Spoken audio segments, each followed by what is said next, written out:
Assalamualaikum warahmatullahi wabarakatuh. Salam sejahtera bagi kita semua. Bersama dengan saya Ibu Lulu Hariroh dalam pelajaran IPA kelas 8. Nah, pada kesempatan kali ini kita akan belajar tentang materi tekanan. Nah, saya memiliki dua gambar. Ini adalah gambar sepatu high heel, kemudian ini adalah gambar sepatu boot. Jika diinjak dengan sepatu high heel atau diinjak dengan sepatu boot. Nah, kalian bisa merasakan. Sebelum diinjak pun kalian bisa memikirkan bahwa yang lebih sakit itu diinjak oleh sepatu high heel. Kenapa demikian? Jelas dari dua gambar ini ada perbedaan yang sangat berkaitan dengan tekanan. Kemudian lebih nyaman manakah kita memakai sepatu boot atau sepatu high heel di tanah yang berlumpur? Jelas kita lebih nyaman menggunakan sepatu boot daripada sepatu high heel. Kenapa hal itu bisa terjadi? Apa yang menyebabkan kita nyaman berjalan di tanah yang berlumpur dengan menggunakan sepatu boot? Mari kita bahas bersama materi tekanan. Berikutnya, coba kalian ambil ballpoint seperti ini, ya. Buka tutup ballpointnya. Buka tutup ballpointnya. Nah, tolong diperhatikan petunjuk saya. Semua membawa ballpoint ini, ya, mengangkat ballpoint ini atau membawa ballpoint ini. Perhatikan petunjuk dari saya, instruksi dari saya. Yang pertama, letakkan tangan kalian di atas meja, di mana telapak tangan kalian itu menghadap ke bawah. Kemudian arahkan ballpoint kalian setinggi 10 cm di atas tangan kalian yang sudah tertelungkup tadi. Pada hitungan ketiga, silakan dijatuhkan. 1, 2, 3. Apa yang kalian rasakan? Kita ulangi lagi yang kedua, langkah yang kedua. Tangan kiri menelungkup, tangan kanan memegang bolpen dengan mengarahkan ujung bolpen yang tumpul ke arah tangan kanan yang menelungkup sejauh atau setinggi 10 cm. Hitungan ketiga silakan dijatuhkan.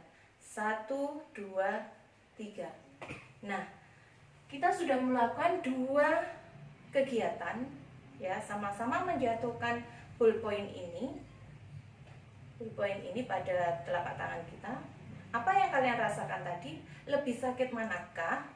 Yang kegiatan 1 atau kegiatan 2? Semakin lancip tadi, ya, jika semakin ujungnya lancip, maka tangan kita setelah dijatuhi bolpen tadi, maka tangan kita akan terasa sakit karena ujungnya lancip. Sedangkan yang tumpul tadi, kita akan merasakan lebih enak aja, ya. Jadi rasa sakit itu diibaratkan sebagai besarnya tekanan, ya. Sedangkan lancip, luasan atau luas bidang ini, lancip atau tumpul, itu diibaratkan sebagai luas bidang tekan. Nah, sekarang jika ujungnya lancip, berarti luas bidangnya kecil. Maka tadi rasanya bagaimana? Sakit kan? Berarti jika luas bidangnya kecil, maka tekanannya akan lebih besar. Begitupun sebaliknya, jika luas penampangnya besar, luas bidang tekannya besar, maka tekanannya akan lebih kecil, ya. Jadi tekanan itu dipengaruhi oleh luas bidang tekan. Artinya tekanan berbanding terbalik dengan luas bidang tekan. Kembali pada gambar yang tadi, sepatu high heel ini luas permukaannya lebih kecil daripada sepatu boot. Jika kita diinjak dengan sepatu high heel, maka akan terasa lebih sakit daripada diinjak oleh sepatu boot dengan orang yang sama.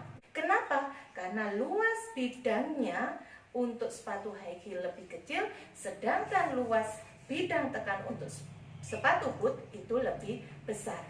Jadi kegiatan yang pertama tadi Tekanan itu dipengaruhi oleh luas bidang tekan. Jika ujungnya lancip, luas bidangnya kecil, maka tekanannya akan semakin besar. Maka tekanannya lebih kecil. Itu yang pertama. Ya, kegiatan tadi yang membedakan adalah itu tadi tekanan berbanding terbalik dengan luas bidang tekan. Sepatu boot ini dipakai oleh orang dewasa dengan dipakai oleh anak kecil. Ya, tentunya antara orang dewasa dengan anak kecil, balita katakanlah memiliki massa tubuh 30 kg dengan orang dewasa yang rata-rata memiliki massa tubuh 60 kg. Nah, ya, luasannya sama, kita yang pakai adalah sepatu boot tadi. Nah, jika kalian diinjak oleh anak kecil tadi dengan oleh orang dewasa dengan massa tubuh yang lebih besar oleh orang dewasa, maka lebih sakit yang mana? Jelas lebih sakit yang diinjak oleh orang dewasa yang memakai sepatu boot. Kenapa? Karena lebih besar. Apanya yang lebih besar? Yang lebih besar adalah massa tubuhnya. Nah, lebih sakit kita kalau diinjak oleh orang dewasa yang memakai sepatu boot daripada sepatu boot itu dipakai oleh anak kecil. Nah, apa yang dapat kalian peroleh dari kegiatan yang tadi, contoh-contoh saya tadi? Jika diibaratkan rasa sakit, rasa tidak nyaman itu adalah tekanan, kemudian sepatu boot dengan luasan bidang tekan yang luas, kemudian orang dewasa dengan orang kecil, anak kecil itu memiliki massa tubuh yang berbeda, lebih besar orang dewasa, maka tekanan akan sebanding dengan gaya tekan. Semakin besar gaya tekan, maka tekanannya semakin besar. Ya, tuh, jadi semakin besar gaya tekan, maka tekanannya semakin besar. Dalam kehidupan sehari-hari, orang yang hidupnya tertekan, maka dia itu kebanyakan gaya. P berbanding terbalik dengan A dan P sebanding dengan F. Kalau disimpulkan, maka membuat suatu hubungan menghasilkan bahwa P sama dengan F per A. Artinya P sebanding dengan F, P berbanding terbalik dengan A. Maka terjadilah yang namanya rumus matematis untuk tekanan. Artinya apa? Tekanan itu adalah gaya persatuan luas. Bisa dipahami anak-anak? Oke.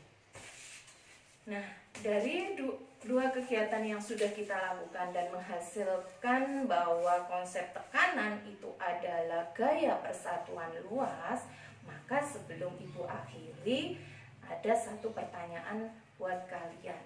Kenapa ujung paku itu dibuat lancip? Jika kita kaitkan dengan tekanan, silakan nanti kalian jawab. Kemudian yang kedua, mengapa salah satu bagian dari pisau itu dibuat seperti bidang miring, ya, dibuat seperti bagiannya itu tajam. Nah, jika dikaitkan dengan materi tekanan, tentunya kalian bisa menjawab, ya, kenapa kok paku itu dibuat ujungnya lancip, kenapa pisau itu dibuat bagiannya yang tidak sama, satunya tajam, satunya tidak. Ayam dengan bebek. Apa yang membedakan antara ayam dengan bebek? Jelas kakinya.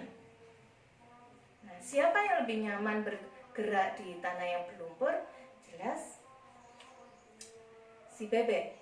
Nah, kira-kira kenapa bebek itu lebih nyaman bergerak di tanah yang lumpur dibanding si ayam?